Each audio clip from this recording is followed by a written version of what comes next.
Welcome back, everyone. To conclude our discussion of the music of Mozart, we're going to today focus on one of his most important genres, arguably his single most important genre, and that is his operas.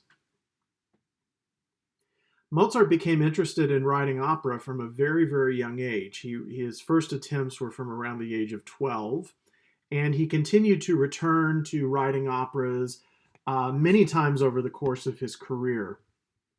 When he was traveling around with his father Leopold as a young man, he had the opportunity to experience wonderful examples of Italian opera in Italy and in Germany and in other locations. And all of these would have a big impact on his future work as an opera composer.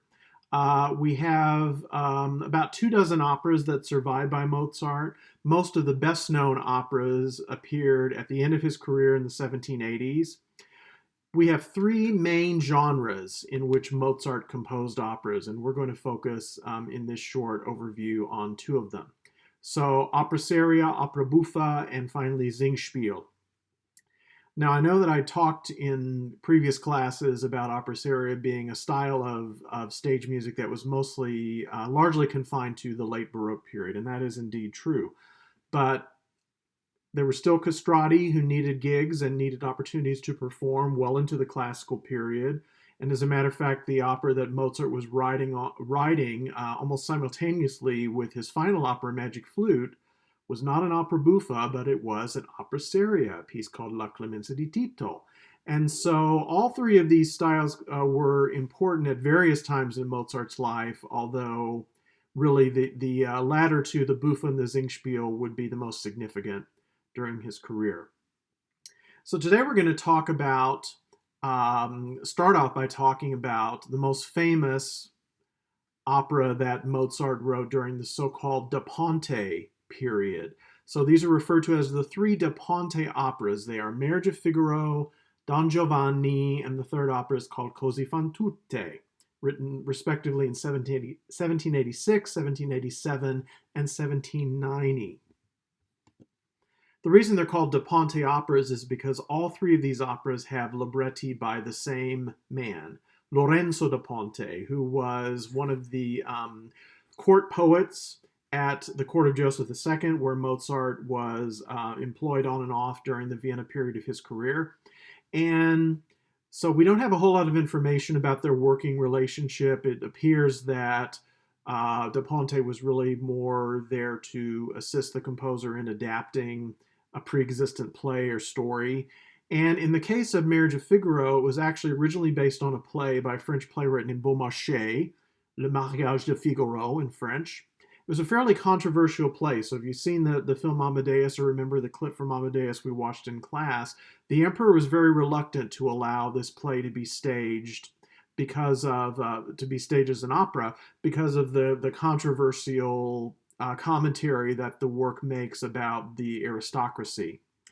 And so Mozart was often attracted to rather controversial subject matter. His first famous Singspiel was called The Abduction from the Harem, which is set in Turkey. So there were some who didn't think that was appropriate for the Austrian National Theater. So Mozart faced some of those same issues with Figaro. But in many ways, I think Figaro can be considered his first really great representative Italian opera buffa. The story takes place at the home of the Count and Countess Almaviva, who are unhappily married, and the Count very much has a wandering eye and has his eye on the other unmarried girls in the household, including the fiancée of his servant Figaro. Her name is Susanna. And so for most of the opera, there are all kinds of exchanges of clothing and so forth, as both the countess and the members of the household work to sort of outwit the count, which is something that was very much ahead of its time. Especially this kind of criticism of the aristocracy would have been unthinkable, for example, during the time of Lully, where operas are written first and foremost as a glorification of the king and of the French state. And so we're going to listen to a short excerpt from Figaro, and also I've posted this same excerpt on Blackboard, and I hope that you'll watch it with the video production and if possible watch the entire opera. It is a truly a masterpiece. So what is happening in this scene? So the Act One finale. You see that I have it listed there in purple because it's a piece for the final exam. The Act One finale takes place as the Count, who's in a bad mood for most of this opera, comes in and realizes that his servant, one of his lesser known members of the household, Cherubino, who is what we call a pants roll. So it's actually an adolescent boy, but sung by a mezzo soprano dressed up as a boy. So that's what we refer to as a pants or a trouser roll. And so he has been discovered, and the Count really wants to get rid of him so that he can be closer to Susanna. And so he sends him off to join the army. And so this particular scene is kind of his, attempt to get Cherubino kind of out of the way. You'll hear a number of very common opera buffa tropes or common opera buffa markers in this music. First of all, it's very lighthearted. It's major key, in this case, C major. Lots of arpeggiations, da da da da da da da da da da. You'll hear a lot of that kind of stuff. Very lighthearted accompaniment, very much a melody and accompaniment type of texture, all of which is typical of opera buffa going back to La Seva Padrona Pergolesi that we talked about. So here is just a little bit of the opening of the Act One finale, Non Piandrai, from the end of the first act of Figaro.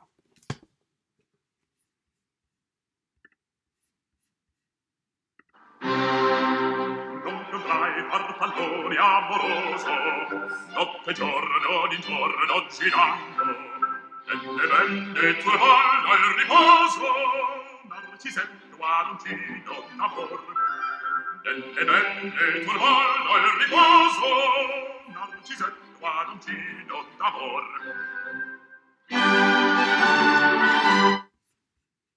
Okay, and I want you to listen to the rest of it. After the premiere of Figaro in 1786, Mozart was immediately on the lookout for his next subject. And for this one, he turned to another rather unusual topic, the legend of Don Juan, the famous Spanish seducer. We have evidence of plays based on the Don Juan story going back to the time of the Renaissance. So in Italian, it's Don Giovanni. This also has a libretto by Lorenzo da Ponte. This one's a little bit different, though. Rather than being a pure opera buffa, he imbues this work with much more of a sense of seriousness, and so it has actually been referred to as a dramma giocoso. So the term that you see there, dramma giocoso, which is a reference to a comic work that also has dramatic elements. So it literally translates as comic drama. Which seems to be a bit of a misnomer, but the legend of Don Giovanni is one that includes violence. In the first act of the opera, Don Giovanni actually murders the father of one of the women that he has seduced, and his ghost, the commentatore, his ghost returns in the very, very famous final scene of the opera where he is invited to dinner and then eventually drags Don Giovanni off to hell as punishment for all of his sins. And so if you don't know that scene, definitely look for it on YouTube. But Don Giovanni is really a unique example of Mozart being able to draw both from the comic tradition and the serious tradition. And there are actually different characters of different social standing in this opera. Characters that would be much more comfortable in a typical opera seria, mixing with peasants, mixing with Don Giovanni, who's sort of like an everyman, can operate in many different social situations. So he is not a nice guy. He's what we might call an anti-hero, and receives his punishment, if you will, for all the things that he's done wrong at the conclusion of the opera. Don Giovanni was only a moderate success in Vienna, but it was a huge hit in Prague, in the modern-day Czech Republic, where Mozart had a number of his symphonies and piano concertos were more successful there than they were in Vienna. By the last year of Mozart's life, his circumstances had changed dramatically. He had never received his wished for permanent position at the court of Joseph II. And so he was operating much more in a freelance kind of capacity. But he had a close friend who was an actor and director at a smaller theater on the outskirts of Vienna. And it is for this theater that he wrote his final great opera, The Magic Flute, Die Zauberflöte. So 1791. This is a style known as a Singspiel. So now we're moving into the genre of German opera. Singspiel literally meaning song play or sung play.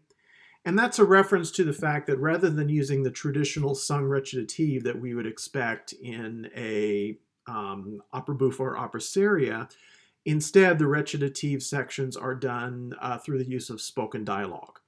And so very much like in a modern musical theater piece like Rodgers and Hammerstein or Sondheim or other great composers of the American musical theater, the action will be interrupted for spoken dialogue. So a lot of times in modern day productions of Magic Flute, the singing will be done in the original German, the arias and the ensembles and so forth, and the spoken dialogue will be done in English if you're outside of a German-speaking opera house. We're going to listen to a very short example from this work, and which is also on your final exam list. The opera, I would say even more than Don Giovanni, really plays on the idea of contrast. And so you have many different types of characters. This is a completely different type of plot. This is not grounded in the sort of reality that we see him in many of his other operas. Instead, it is a fairy tale story of the difficult path to love for the prince Tamino, and who he eventually ends up with, which is the Princess Pamina. There are monsters, there are snakes, there are magical flutes, there are wild characters, and there is a Queen of the Night. The Queen of the Night is sort of the villain, or the villainess, if you will, of this opera. And she is always trying to find a way to thwart the realm of her arch enemy Zarastro, who is the head of this group of this group of initiates who are trying to achieve a higher level of consciousness.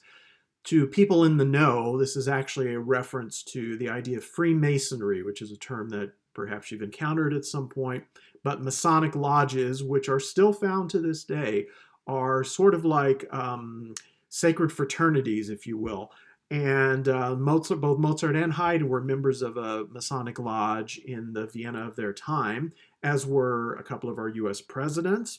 George Washington was a Mason, for example.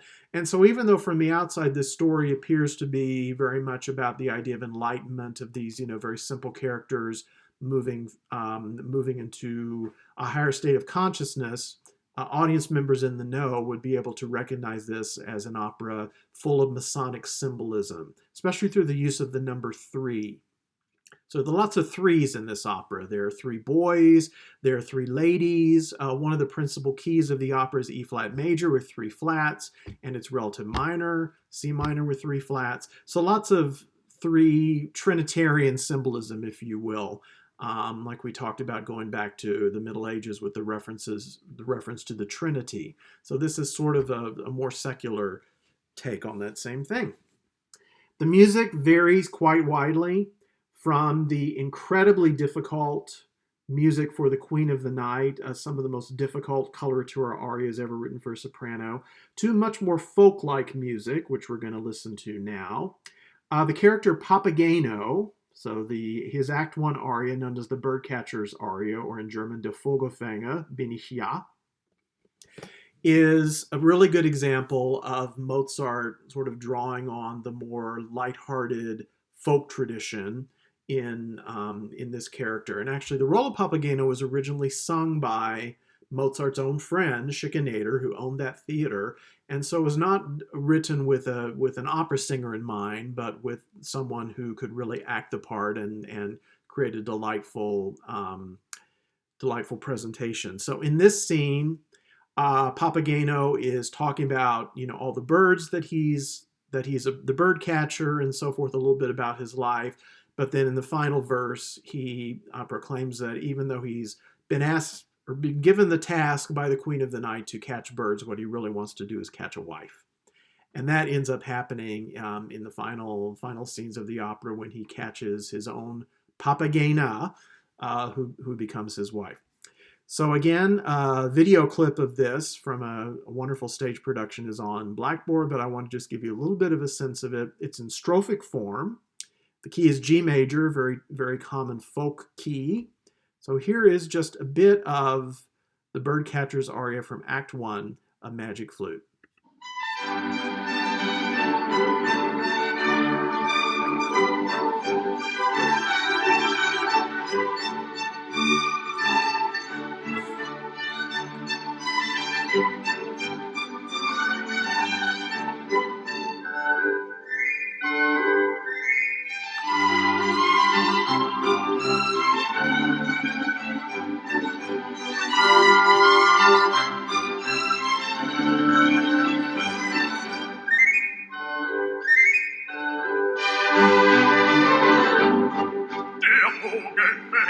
Bin ich ja stets lustig als Samsassa, ich Vogelfänger bin bekannt, ein alter Jung im ganzen Land.